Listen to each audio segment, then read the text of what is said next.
Hello everyone, I'm Kevin, otherwise known as Forum BX257, and I'm here to bring you another vintage G.I. Joe toy review. And today it's the 1985 Sno Cat.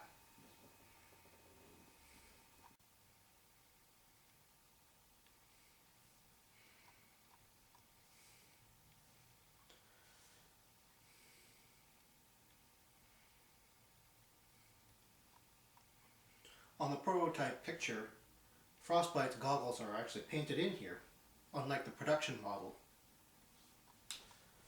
You'll also note that while the box is a standard mid-size box in width and height, in thickness it's actually thicker. So at the same price point, $10 to $12 back in 1985, this thing was actually a bigger box and carrying a bigger toy. And here's the toy. The Sno Cat is an Arctic half-track.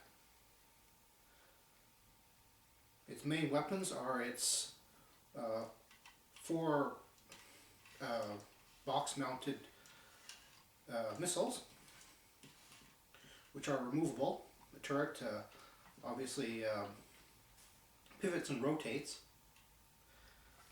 And it had these ski-mounted torpedoes.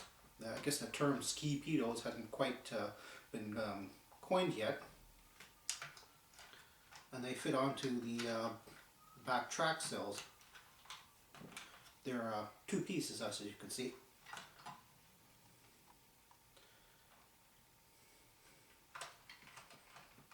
The canopy it's frosted, except for where the movable windshield wiper goes.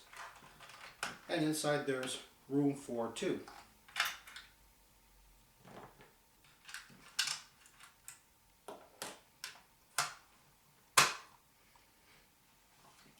Now the half-track also came with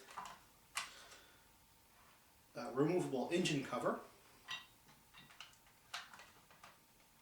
The half-track also came with the 8 pegs, 2 on these side parts, 2 which you'd have to remove the torpedoes to access, and 2 at the back. I've loaded the Sno Cat up with its maximum 10 figures. And I've done this to show you that, in fact, some of these pegs, because they're on different molded parts of the Sno Cat plastic body, not all the pegs are the same width. That being said, the pegs on these door sills are actually a bit small, and it's very easy to actually get the figures just pop right off. And the pegs on the very back, this back gate if you will, are way too large. None of my figures fit on them. These are all 1985 figures, so there should be no sizing problem, but there is. But as you can see, there's a handrail on that gate, and there are also holes on the back, so you can always just stuff the toes right in there, and the figures hold onto that gate rather well. And this is Frostbite, the Sno Cat driver.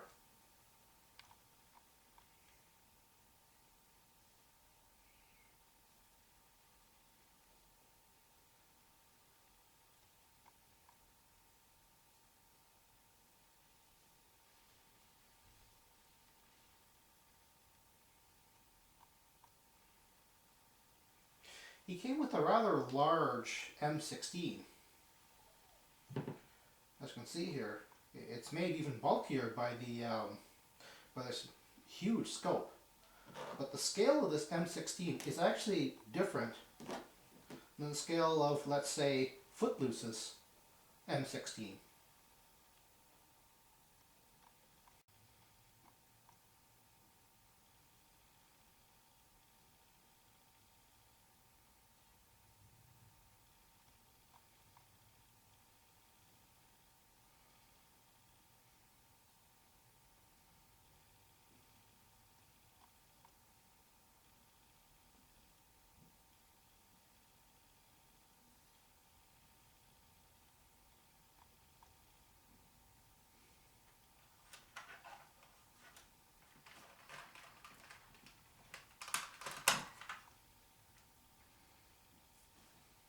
One of the things the original had a problem with is the pegs on the missile box, which by the way is not really a box, it's open-ended, and the missiles are held in just by friction on the fins.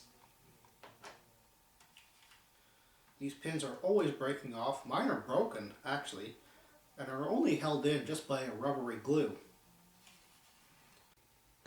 Now this is what a unbroken Sno Cat missile box looks like. I've just removed this from a unassembled Sno Cat box. Another curious little interesting bit here is the fact that this gate actually comes off relatively easily, and because the body is hollow, you can store stuff in here. In fact, I have stored some Vehicle Gear Accessory items, and these are all green versions of the yellow missiles and torpedoes. And here is the Sno Cat with the green missiles and torpedoes. It's not an officially sanctioned variant, but personally I think it makes a nice, more military look rather than the yellow. But that's just my personal preference.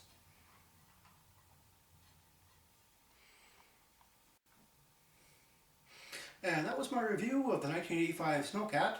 Thank you for viewing, and I'll see you next week with the next review.